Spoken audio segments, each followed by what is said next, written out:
एक छोटे से गांव में आदित्य नाम का लड़का रहता था। वो पढ़ाई में ठीक ठाक था, लेकिन उसके सपने बहुत बड़े थे। आदित्य का सपना था कि एक दिन वो बड़ा आदमी बने, अपने माता पिता को सारी खुशियां दे और उनका नाम रोशन करे। आदित्य के पिता किसान थे और माँ घर संभालती थी।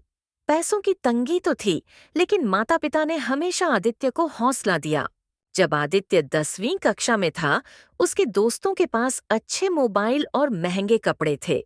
आदित्य को भी चाहिए था, लेकिन पिता ने साफ कहा। बेटा, अभी पढ़ाई पर ध्यान दे। ये चीजें बाद में मिलेंगी। आदित्य नाराज हुआ।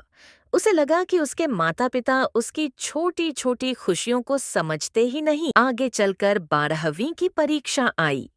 गांव में बिजली नहीं रहती थी, इसलिए आदित्य की माँ हाथ से पंखा झलकर उसे रात भर पढ़ने देती थी।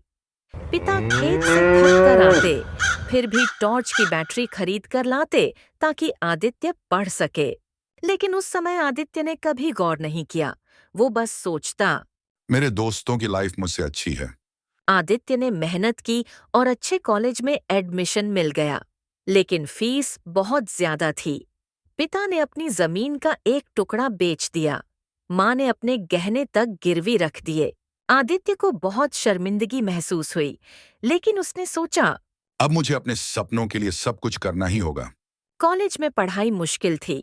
कई बार आदित्य हार मानना चाहता था। तभी उसे याद आता, माँ रात भर जगती थी उसके लिए। पिता खेत में पसीना बहाते थे सिर्फ उसके सपनों के लिए। ये सोचकर आदित्य और मेहनत करता। कई सालों की मेहनत के बाद आदित्य को बड़ी नौकरी मिल गई। वो शहर लौटा तो सबसे पहले अपने माता पिता के पैरों में सिर रखकर बोला। आज जो भी हूँ आपकी वजह से हूँ। आपने त्याग न किया होता तो मैं यहाँ तक नहीं पहुँचता। माँ की आंखों में आंसू आ गए और पिता ने कहा। बेटा, हमें खुश करने के लिए तुम्हें अमीर बनने की जरूरत नहीं थी। बस इंसान अच्छा बनना था। लेकिन आज तुम दोनों हो।